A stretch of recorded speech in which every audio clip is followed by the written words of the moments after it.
Hi, my friend, and welcome back to Authentically ADHD, the podcast where we lovingly drag shame into the sunlight and say, look at this crusty little gremlin.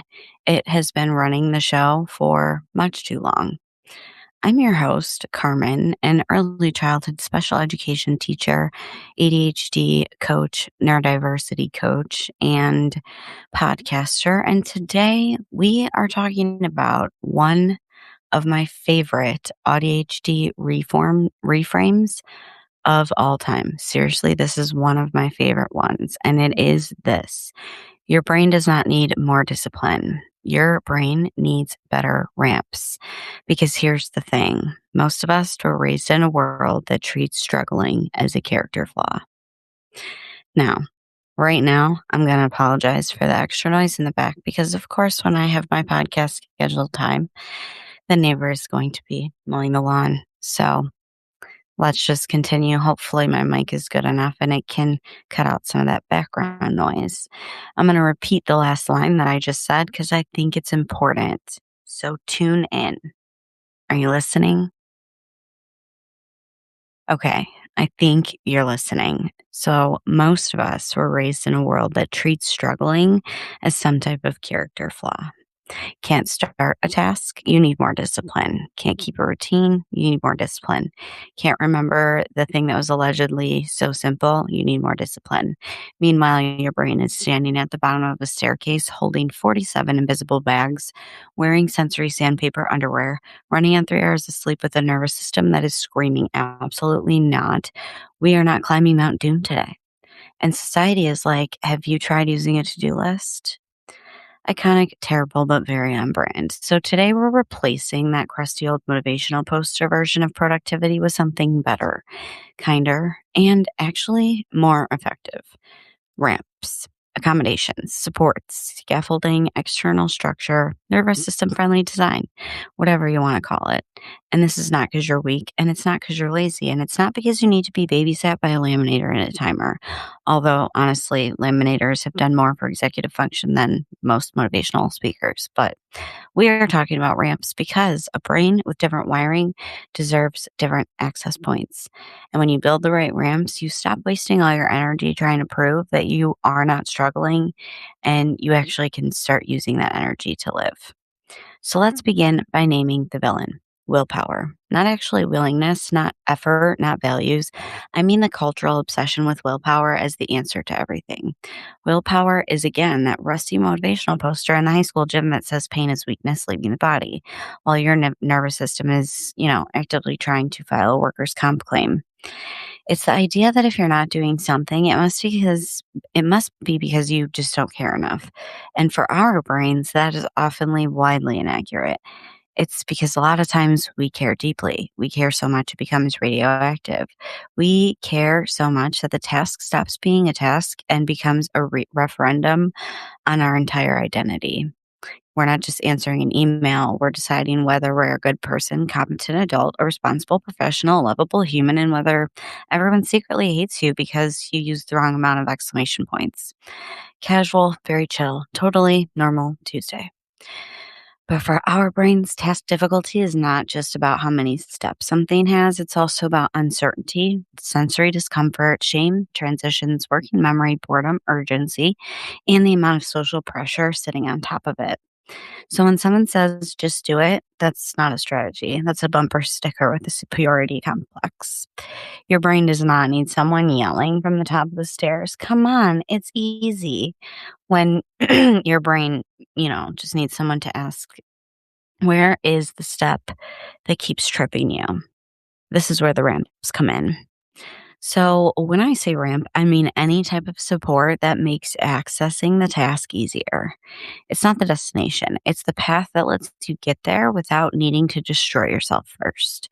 So it can look like these different things: a visual checklist, a phone reminder, body double, a timer, a written script, a labeled basket by the door, a playlist, noise canceling headphones, calendar alerts to tell you exactly where to be, templates for emails, scripts for things you want to say. A ramp is anything that says, hey, brain, we're not going to make you hold the entire task in your head while also regulating your emotions, filtering sensory input, remembering time exists, and pretending capitalism is normal. A ramp lowers the entry cost. And this matters a lot because our brains often struggle with the invisible parts of tasks. People see the task as one thing, do the dishes. But our brain sees stand up, transition away from current task, walk to the kitchen. Notice the kitchen is visually loud. Touch wet textures. Figure out if the dishwasher is clean or dirty. Unload it if it's clean, load it if it's dirty. Hand wash the weird pan that can't go in the dishwasher and that weird cup that nobody can ever put in the dishwasher and nobody knows why. Wipe the counters, take out the trash because now you noticed it was full. Spiral into how the whole house is disgusting. Question your worth, become one with the floor. I feel gross after describing that because that is not one task. That's executive function obstacle course wearing a fake mustache. So when we're building a ramp, we're not making it magically fun. We're making it enterable. And sometimes that's the whole ball game. Once you get started, sometimes that's the whole push. So let's talk brain science without making it sound like textbook swallowed a TED talk. ADHD is strongly connected to the executive functioning things, the starting, stopping, planning, prioritizing, etc. Basically, the brain's stage manager. And in ADHD, that stage manager is often running late, holding an iced coffee, crying behind a clipboard, and yelling, who moved the dopamine? Autism is also commonly involved in differences in executive functioning, especially around flexibility, transitions, planning, sensory regulation, and adapting when plans change. So with AuDHD, you might get this very spicy combo platter. The ADHD part wants novelty, urgency, stimulation, movement, and dopamine, while the autistic part needs predictability and clarity, sensory safety, enough processing time, and a plan that really doesn't shapeshift every 7 seconds like some kind of cursed goblin. So our brain might say, I need structure, and also I hate being controlled. And also, I need novelty. And also, do not surprise me, or I will become a Victorian ghost child staring out a window. That's how hard I'll disassociate. This is why generic productivity advice often fails us. It's designed for an imaginary person who wakes up refreshed, drinks water, checks their planner, and simply begins. Who is she? Where does she live? Does she have sensory issues? Does she pay taxes? Because I have questions. Anyways, for AuDHD brains, the issue is often not knowing what to do. We know what to do. Oh, we know. The task has been screaming at us from the corner for about 6 business weeks. The issue is access. Can my brain access the first step? Can my body tolerate the transition? Can my nervous system stay regulated enough to begin? Can I reduce the sensory, emotional, and cognitive load enough to move forward? That's the real question, or those are the real questions. And that's why discipline alone is such a weak little paper umbrella in a neurological thunderstorm. So let's get something also painfully clear because I hear this way too often. Accommodations are not cheating. Having a support is not cheating. Scaffolding is not cheating. Using a timer is not cheating. None of these things are cheating. It's access. It levels the playing field. It's not extra. And access is the doorway. It's a visual schedule, can be a ramp for working memory and transitions. Noise canceling headphones are a ramp for sensory processing. A script can be a ramp for communication. A checklist can be a ramp for sequencing or prioritizing. A body double is a ramp for activation. A timer is a ramp for time blindness. A template is a ramp for task initiation. A lower demand version of a task is a ramp for a nervous system capacity. None of these supports mean that you are less capable. They mean that you are done pretending stairs are the only morally acceptable architecture. Scaffolding is temporarily or flexible supports that can help you do something you cannot reliably access unsupported yet. Think of actual scaffolding around a building. Doesn't mean the building's bad. It means work's happening. It means something's being built, repaired, supported, or stabilized. So your brain deserves that same respect, right? So that might mean breaking a task down into a fewer steps, doing the first step together or with somebody else, using a checklist until the routine becomes familiar, creating a script before a phone call, laying out clothes the night before, putting a basket where clutter naturally lands. Scaffolding works because it reduces load on working memory, and working memory is like the mental sticky note system. And for many of us, that sticky note system is less organized command center and more raccoon ran through an office supply store. So, when the task requires you to remember multiple steps, sequence them, hold them in your head, and hold the end goal in mind, regulate your emotions, ignore distractions, estimate time, and regulate your emotions all at the same time, your brain may hit overload before you even start. That's not laziness, it's load, and load can be changed. That sentence deserved to be put in purple glitter and taped to the moon. That is not laziness, that is load. And load can be changed. You can reduce load by externalizing steps. Put the list outside of your brain. You can reduce load by lowering sensory friction. Put gloves by the sink if dishes gross you out. Do it 5 minutes later. Do one corner. Open the document. Write the first ugly sentence. The goal is to support yourself into motion. Very different energy. One says, fix yourself. The other one says, let's build a better bridge. So let's speak now directly to the habit girlies, the routine goblins, and the people who have purchased 97 planners, hoping one of them would finally install a new operating system. I see you. I am you. I've been personally victimized by a beautiful planner. I can count 4 in my vision right now. Here's the thing about habits. They can be helpful. Routines can be helpful, and so can structure, but only if they are built as ramps and not cages. A lot of mainstream habit advice assumes that repetition automatically makes something easy, but our brains often have inconsistent access to the same task. This is why you can do the routine beautifully for 2 weeks and then suddenly your brain looks at the exact same routine and says, no, thank you. This has bad vibes now. Nothing like went wrong. Your access just changed. Maybe you slept badly. Your sensory load is higher. Your hormones have entered the chat. Maybe you had too many transitions. Maybe a task is emotionally hot. Maybe demand pressure turned the entire plan into a trap. AuDHD support has to account for that fluctuation. You do not need a perfect system. You need a ramp menu. For example, cleaning the kitchen. You can have a high capacity ramp, a medium capacity ramp, and a low capacity ramp. High capacity, full reset, dishes, counter, trash, floor. Medium, load dishwasher, wipe counters.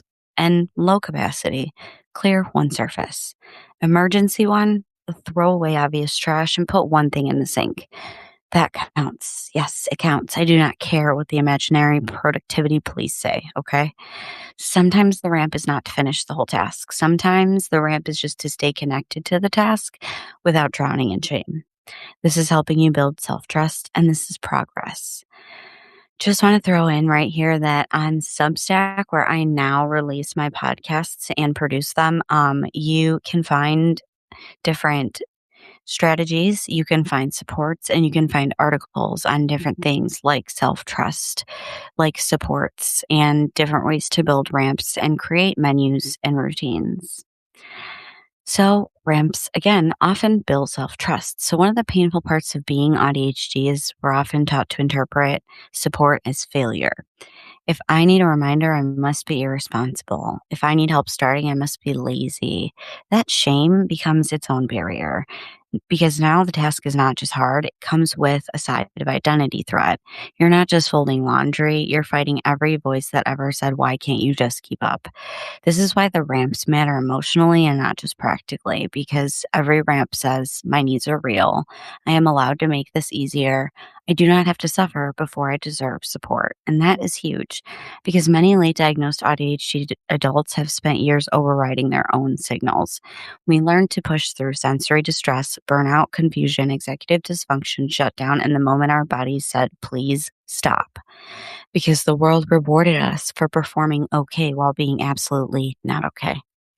So building ramps is not just about productivity. It's repair. It's nervous system repair. It's self-trust repair. It's looking at your brain and saying, I believe you. I believe this is hard and I'm not going to punish you for needing a different way in. And that is the work. A little glittery, a little chaotic, but yeah, that's the work. It's hard. I'm not gonna lie to you. So let's talk about the different types of ramps. There's visual ramps, sensory ramps, time ramps, activation ramps, communication ramps, demand ramps. All right. So we're going to start with the visual ramps. Those make invisible information visible.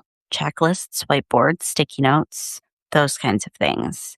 It's to need your memory less, right? Then there's sensory ramps. That reduces the physical discomfort that makes tasks feel impossible. Gloves for dishes, headphones for cleaning, soft clothes for errands, sunglasses in stores, unscented products, lower lighting, a quiet corner after socializing. If your body feels unsafe, your brain is not going to be like, oh, this is an excellent time to answer emails. Your nervous system is not a productivity machine, it's an alarm system. So let's respect that sensory layer. Time ramps make time more visible and less slippery because for many of us, time is not a line. Time is soup. Time is not visual. So we need to use visual timers, labeled alarms.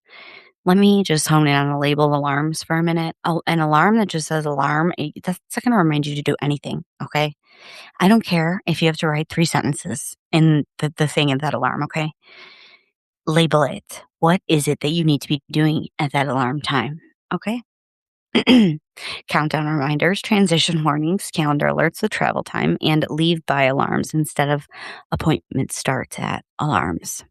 A time ramp does not say be better at time. It says let's stop expecting your brain to like sense an invisible concept like a wizard. Activation ramps help with starting. Starting is often the hardest part because task initiation requires energy, clarity, emotional regulation, and enough dopamine to convince the brain that the task is worth entering. So we use body doubling, 5-minute starts, task playlists. The first step, opening the document only. The beginning doesn't have to be impressive, it just needs to exist.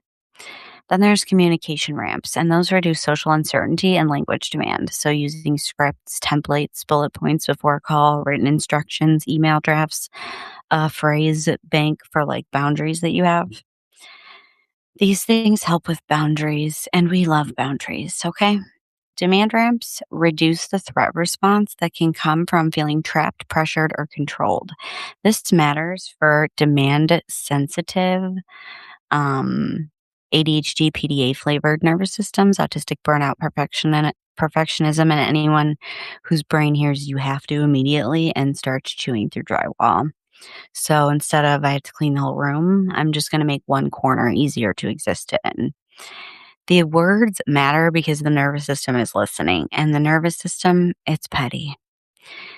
Now, ramps in real life can look like a morning ramp can be woke up, immediately remember every responsibility you've had since 2004, panic, scroll, lose time, become late, enter shame tornado, leave the house with no water, the wrong shoes, and emotional damage.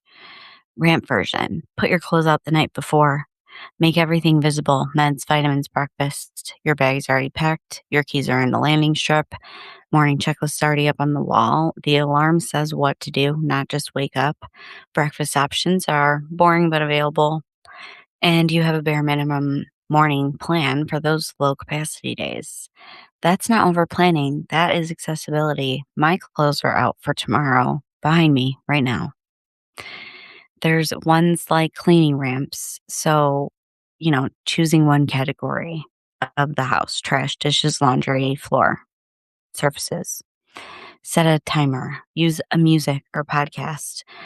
I have underestimated too many times how much 2 headphones in and music up really works. Seriously, next time you are having trouble starting with like cleaning or doing a big project that doesn't really involve like heavy focus, but like a lot of tedious like organizing, put both headphones in and put your favorite song on. You'll be surprised at how much that it like really helps. Like notice the ramp, it really doesn't require a personality transplant. It just creates a path for you.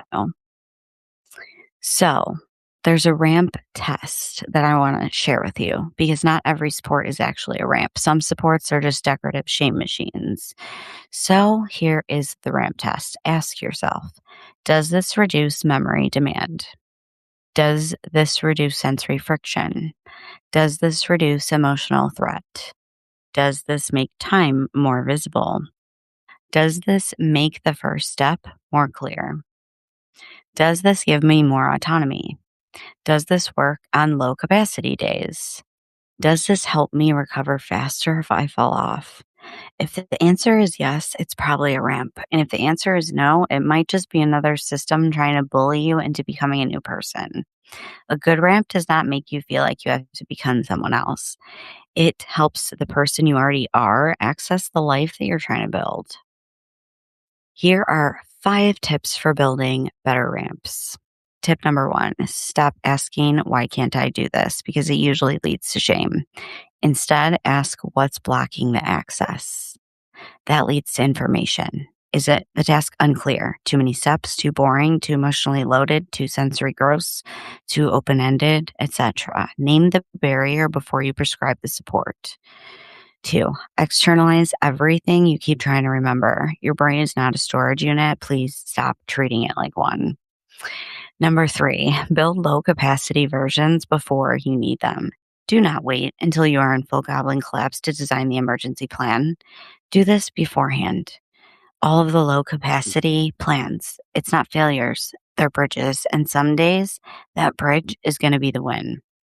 Number 4, pair demand with regulation. If task feels threatening, boring, gross, or overwhelming, add regulation before or during the task. Music, movement, comfort drink, body double, weighted blanket, headphones, timer, soft clothes. Your nervous system is part of the task, so you need to support it like it matters because it does. And number 5, review your ramps without moral judgment. Ramps need maintenance. A ramp that worked last month may not work now. That doesn't mean you failed. It means that your needs changed. Once a week or whenever life just starts to feel like a haunted junk drawer that repeats itself, ask, what is working? What's too complicated? What am I avoiding? Where am I repeatedly getting stuck? What support would make this 10% easier? Not perfect, not fixed forever, just 10% easier. This is how self-trust grows, not through a dramatic reinvention, through tiny repeated proof that you will respond to your needs instead of abandoning yourself. So here is your reminder for today. Your AuDHD brain does not need more shame dressed up as discipline. It does not need another crusty motivational poster yelling no excuses from the wall like a gym teacher with unresolved issues. It needs ramps. It needs access. It needs supports that respect your nervous system instead of trying to bully it into compliance. And the more ramps you build, the more you will learn this truth. You were never broken because the stairs were hard. You just deserved another way in. So this week, pick one task that you've been avoiding and ask, what ramp would make this easier to enter? Not easier to perfect, not easier to perform, not easier to prove your worth, just easier to enter. Because your brain deserves ramps. And honestly, may every crusty motivational poster fear the accessible empire that we are building. Thank you again and always for listening to Authentically ADHD. If this episode made you feel seen, called out, gently roasted, or spiritually handed a checklist, share it with another ADHD human who's been trying to climb stairs with a nervous system full of bees. Or share it on your socials if you think it'll help others. Make sure you tag me at authentically ADHD_podcast. Until next time, build the ramp, lower the friction, keep the sparkle, and stay authentic. And we will talk soon.